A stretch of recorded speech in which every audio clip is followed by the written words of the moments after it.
we got transfers flying left, right, and center, and some of them are actually getting done. One of them concerns one of our guys from over here in CONCACAF. That's Tajon Buchanan making the move to Inter Milan. They just completed the deal for the Canadian international, former New England Revolution winger as well. He's going from Club Brugge in Belgium to Serie A for a reported fee of around $10 million, 7 million euros. I think the Revs are going to get a share of that, a percentage as part of the sell-on. Buchanan's 24 years old. He debuted for Canada in 2021, and he already has 35 caps. Nicky, what more can you tell us about this move? I was on Twitter today, and I saw, the video, the paparazzi is there at his medical. It doesn't sound like a big number, like 7 million euros doesn't sound like a lot, but it sounds like there's a lot of hype in Italy around this move. Is that fair?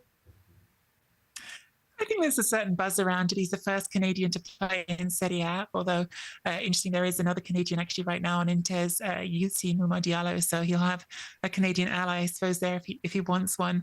But I think some of it is that there's always that little bit of international buzz when you get a player from a new country, and I will say it's still true in Italy. I think North American signings always get that little bit of extra interest, and that just speaks to the cultural fascination that has always been there. As long as I've lived, there's always been a certain Italian fascination with North America.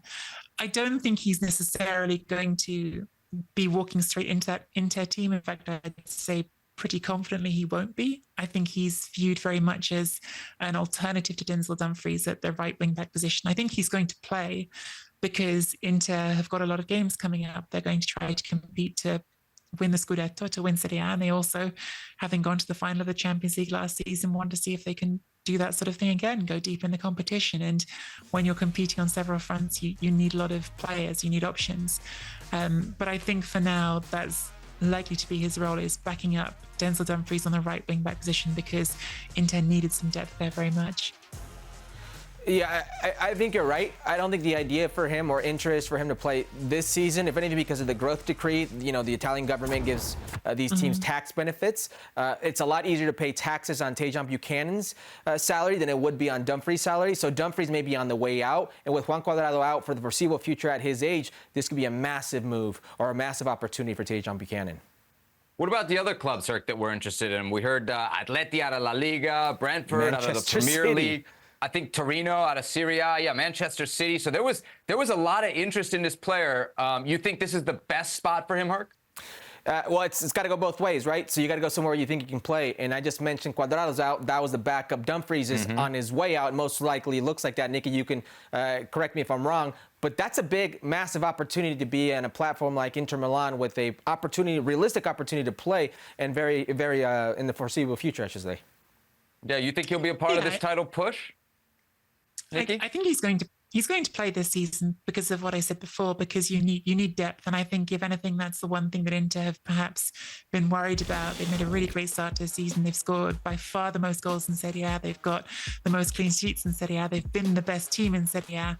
But every now and then when someone's missing, you look and think, is this team as deep as it used to be? So I think for this season, he will get minutes. And I'm interested to see how he contrasts with Dumfries. My impression is that he's a slightly more light and slightly more technical player than Dumfries. Slightly more variety in terms of coming inside rather than always pushing outside. But I don't think he's as polished a player as Dumfries. I know he hasn't had the best last season in Bruges, so it's been a bit of a mixed bag where he's coming from. I think Herc is on the money about what comes next. I just alluded to it with Juventus and the fact that Italian clubs have to sell. Dumfries, I think, is absolutely one of those assets who Inter, even when they signed him, they knew it's a player we're hoping to add some value to and sell him in a couple of seasons to make a profit. And I think probably Buchanan's the same sort of story. You think he's going to plug that role for the next few years, and maybe given the cheap fee, he'll be another piece they look to do that within a few years' time. But for sure, I think it's a good landing spot for him, because Simone Inzaghi has kind of a track record of working with players about his age, in his position. You look at Federico Di Marco on the opposite side. That was someone who came back to the club having previously been in a youth team, who most people thought wasn't good enough for Inter, but Inzaghi saw something in him, and he's become, in my opinion, one of the better wing backs in Europe now. So I think he's done that there. I think Dumfries has shown clear improvement over time under Inzaghi. This system, the 3-5-2 that Inzaghi plays, I think, favours the wing backs. So he will get his opportunity with time. I can't promise you what he'll do with that opportunity, but I think Buchanan definitely will get his chance, whether it's sooner or later.